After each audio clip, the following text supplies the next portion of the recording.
All right, welcome to The Explainer.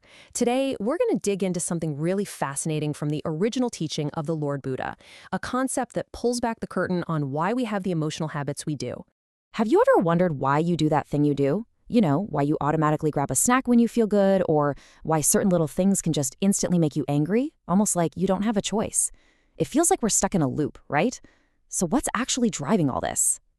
While the answer isn't nearly as complicated as you might think, it all boils down to a pretty simple chain reaction that gets kicked off the very moment we experience any kind of feeling at all. So let's get into it. Okay, so the very first link in the chain is something called Vedana. And all that really means is the raw, gut-level experience of a feeling, before you've even had a chance to put a name to it. Yeah, so before your brain even gets to complex labels like, oh, I'm feeling joyful, or man, I'm so frustrated, it does this super fast initial sort. It basically puts every single experience into one of just three buckets: pleasant, unpleasant, or just neutral. That's it. It's the mind's first, most basic filter. And this is where it gets really interesting. Each of those three basic feelings acts like a trigger for a specific, deeper pattern that's lying dormant in your mind. A pleasant feeling? That wakes up craving. An unpleasant feeling wakes up aversion, and a neutral feeling? Well, that triggers a kind of mental fog or ignorance. Let's look a little closer at what's getting awakened.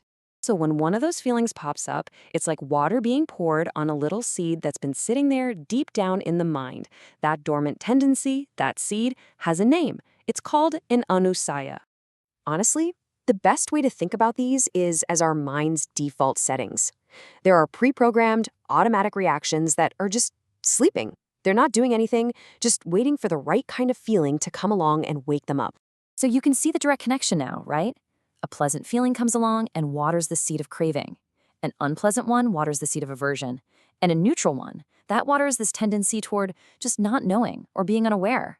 But here's the thing. That's just the seed getting watered. The real action happens when that seed starts to sprout. Now, if we're not really paying attention, that hidden seed, that Anusaya, doesn't just sprout a little. It starts to grow, and it goes through this whole process of fermentation, turning into something much, much bigger. A powerful, consuming process called Āsava. And this is the critical stage. This is where a simple preference, like, I like this, morphs into a consuming need. I have to have this. It's the difference between a quiet little tendency buried deep in your mind and a full-blown habit that is now running your life. You just gotta love that word, right? Fermentation. It is the perfect way to describe what's going on, because the initial feeling and that hidden tendency, they start to mix and bubble up completely under the surface until we're basically intoxicated by them. We're compelled to act, often without even realizing why. So let's put it all together now. Let's connect these dots and see how this builds into this incredibly clear, predictable chain reaction, one that I promise you is playing out in all of our lives every single day. This one explains, well, pretty much everything.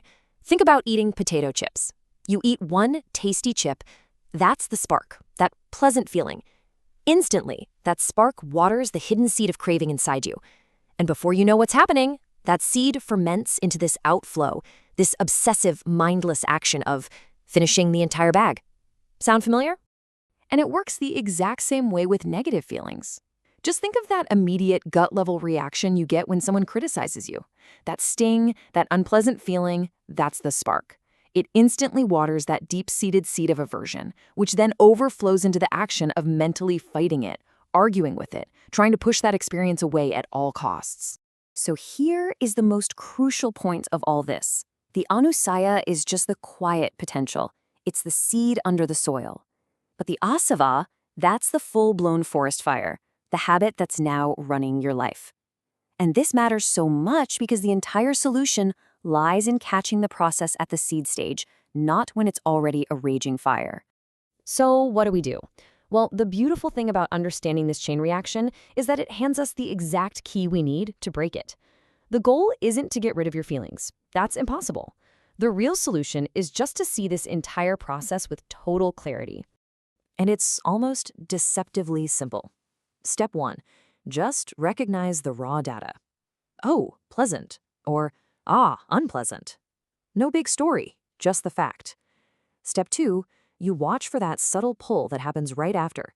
That little inner voice that goes, I want more, or get this away. That's the seed.